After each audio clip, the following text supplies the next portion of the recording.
Maritime Made on Eastlink TV is presented in partnership with Nova Scotia Business Inc. NovaScotiaBusiness.com.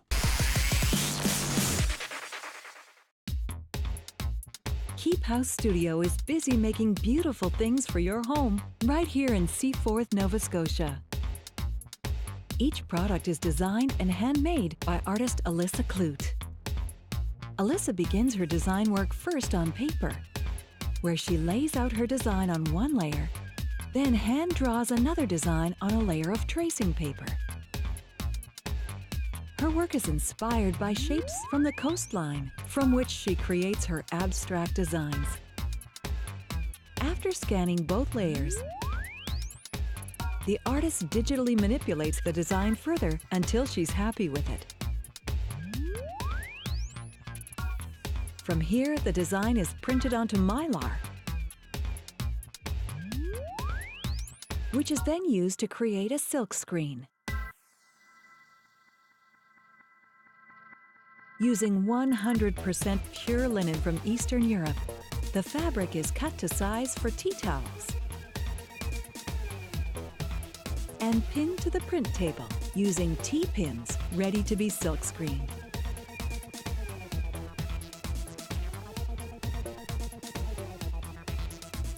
Red ink is poured onto the bottom of the silk screen. Using a squeegee, the artist quickly spreads the ink evenly across the screen. She floods and pulls the screen.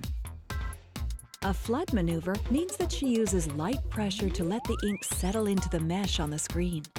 And for a pull maneuver, she applies more pressure, pushing the ink into the fabric below.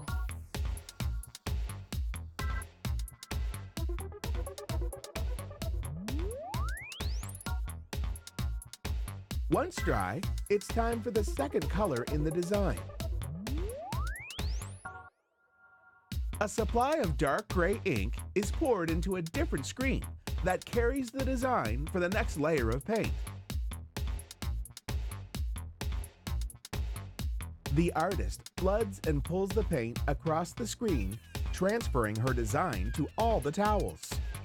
Holding the squeegee at a 45-degree angle is ideal for this weight of linen fabric and for the screen.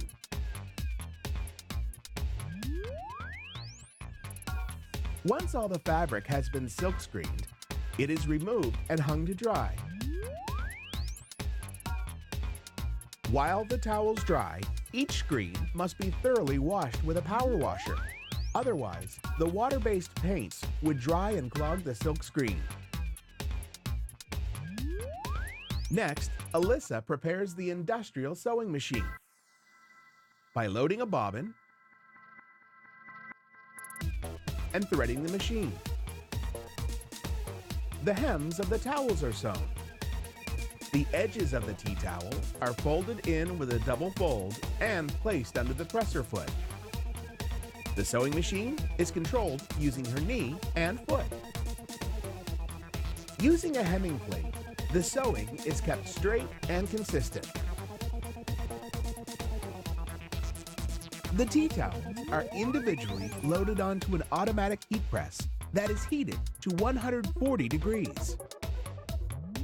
Each towel is pressed for 2 minutes, setting the ink and pressing the stitching.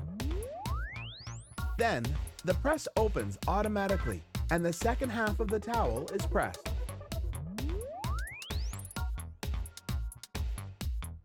The towels are individually packaged with a Keephouse label and are ready for shipping. Keephouse trays are made of Baltic birch plywood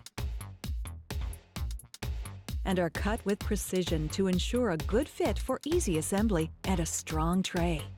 On a table saw, the carpenter cuts pre-measured pieces of plywood in half. These pieces will become the sides of the tray. A dado blade is then installed, and the fence is adjusted to the correct spacing. Grooves are cut where the side pieces will attach to the tray bottom. The blade is changed back to a standard cutting blade, and a cross slet is attached to the table. Each side piece is cut to length on the cross sled. A wider dado blade is installed to make a 1/2 inch cut. This groove is on the outside of the tray edges and will be the tray handle. Next, the dado is used to cut rabbet corners. Rabbet corners make for a stronger tray. The tray edges are now ready for assembling later. The artist first prepares to silkscreen the tray bottom. The silkscreen frame is clamped into place. The bottom of the tray is lined up under the silkscreen. The artist then floods and pulls green ink through the silkscreen. This design was inspired by beach rocks. The tray bottom is removed and another is set in place. The ink takes about 5 minutes to dry. Then it's time for the next layer of ink. Tape helps register the placement of the tray bottom to ensure the correct print placement. The artist wants the next layer of ink to appear slightly offset from the first layer, creating depth in the design. Black ink is added to a clean screen, then flooded and pulled through to add this second color. The tray bottoms are removed and left to dry. Wood glue is applied to all 4 sides of the tray, and they are each fitted into place around the tray bottom.